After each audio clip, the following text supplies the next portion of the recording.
In 1999, Cheng Pei was one of the most recognized faces in Hong Kong cinema. Not the actress Cheng Pei, the legendary star of Come Drink With Me, who was then preparing for her role in Crouching Tiger, Hidden Dragon. A different woman. Same city. Same year. A woman whose face had appeared on screens and in magazines and whose name was known to the audiences who had watched her work. Her name was Ivy Chan Lai-kuen. She was 29 years old. On the night of November 4, 1999, she left a dinner in Kowloon with colleagues. She was seen getting into a taxi outside the restaurant. She was never seen again. No body.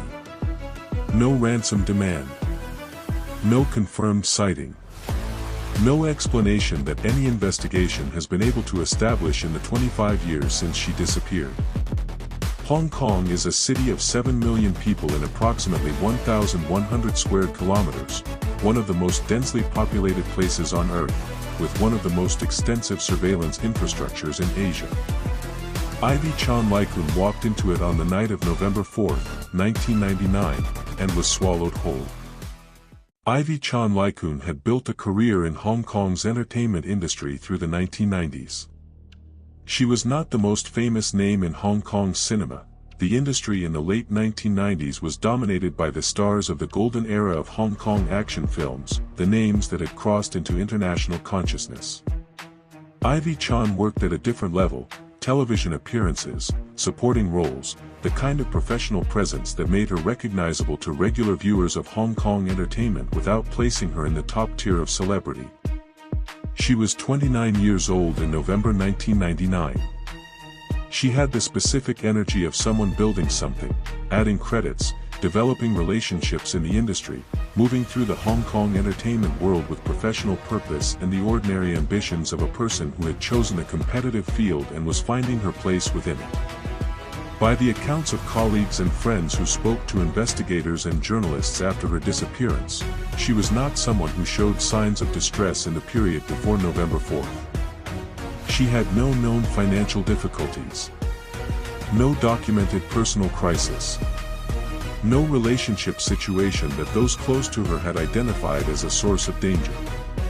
On the evening of November 4, 1999, she attended a dinner with colleagues from the entertainment industry in Kowloon. The dinner was the kind of professional social gathering common in Hong Kong's entertainment world: networking, conversation, the maintenance of the relationships that a career in performance requires. She ate. She talked. By the accounts of those who were there, she was normal, not distressed, not preoccupied, not behaving in any way that registered as unusual. At some point in the evening, she said goodbye and left. Outside the restaurant, she got into a taxi. This was confirmed by witnesses who saw her departure.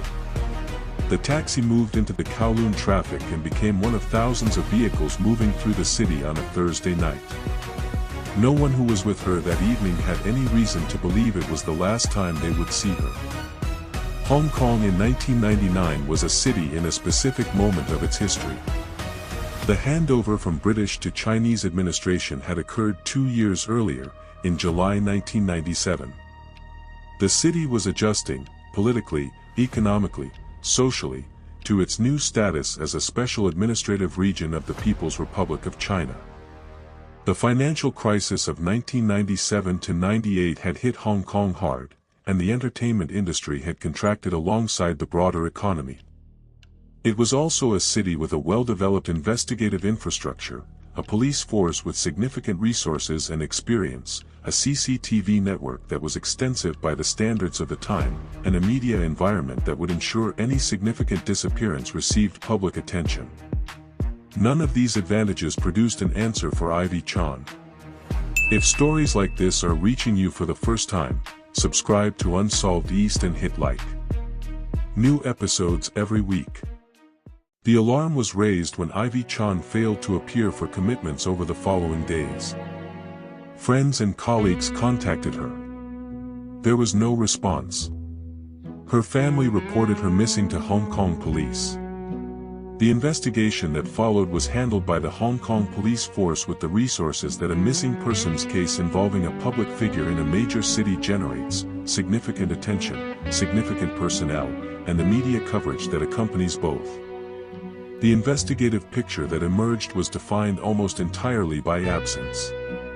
The taxi she had entered outside the Kowloon restaurant was never definitively identified.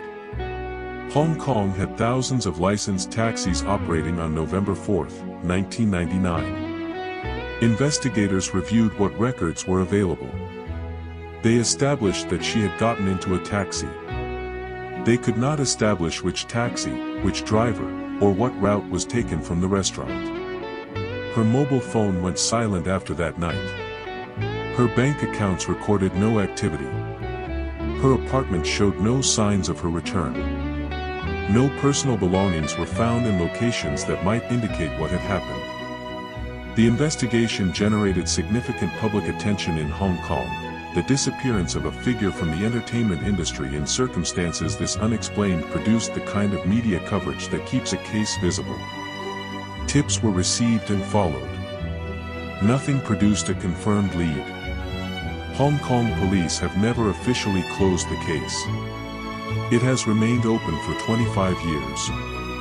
In the absence of a definitive investigative finding, the case has been the subject of extensive discussion in Hong Kong true crime communities, in journalism, and among those who knew her. Several theories have been proposed and none confirmed. The most widely discussed involves the taxi, the specific vulnerability of a woman alone in a taxi in a city where taxi drivers were not uniformly vetted, where the route from Kowloon to wherever she was going passed through areas with variable CCTV coverage, and where the gap between entering a vehicle and arriving at a destination contains a specific kind of danger that cities have never fully solved. The possibility of voluntary disappearance has been considered and largely discounted by those who knew her. Her career was building. Her personal relationships, as far as those close to her could establish, showed no indication of crisis severe enough to motivate complete disappearance. She left behind a life she was building, not a life she was fleeing. The possibility of an accident, of a fall into the harbor, of some circumstance that produced death without an identified body, has been raised in the context of cases where disappearance is followed by no trace. Hong Kong's harbor and the waters surrounding the territory are deep and have strong currents. Bodies that enter them do not always surface. The possibility of foul play covers the widest range of specific scenarios, from the taxi theory to encounters with unknown individuals at unidentified locations after she left the restaurant. None have been confirmed. None have been eliminated. 25 years of not knowing has a specific quality. It does not improve with time. The Hong Kong entertainment industry of the 1990s was a world unto itself.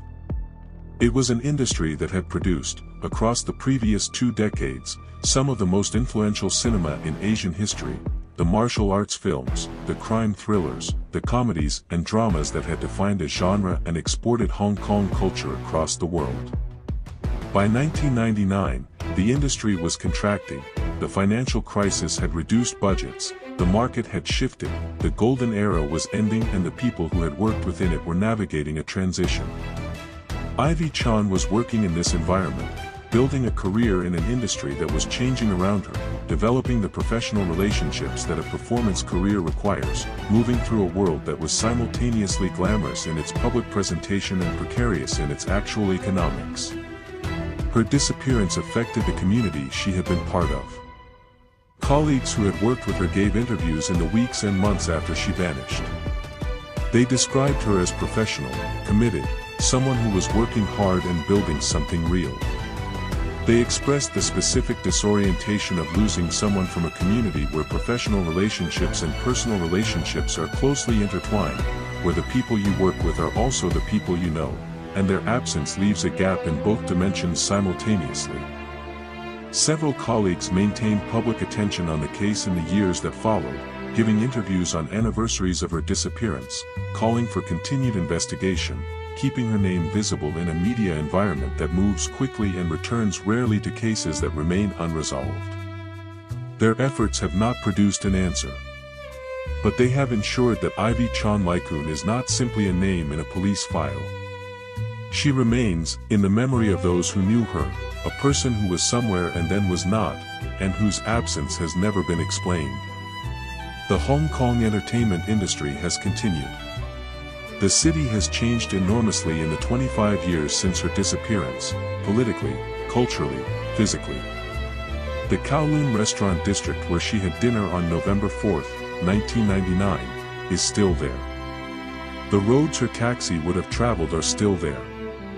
Whatever happened after she got into that taxi happened in the same city that exists today. Nobody in that city knows what it was.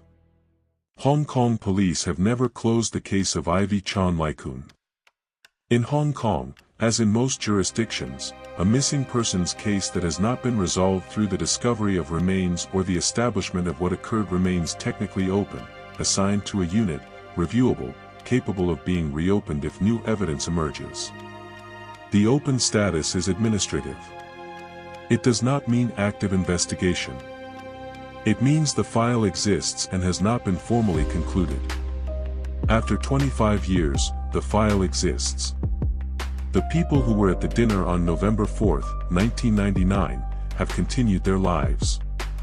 Some are still in the Hong Kong entertainment industry. Some have left.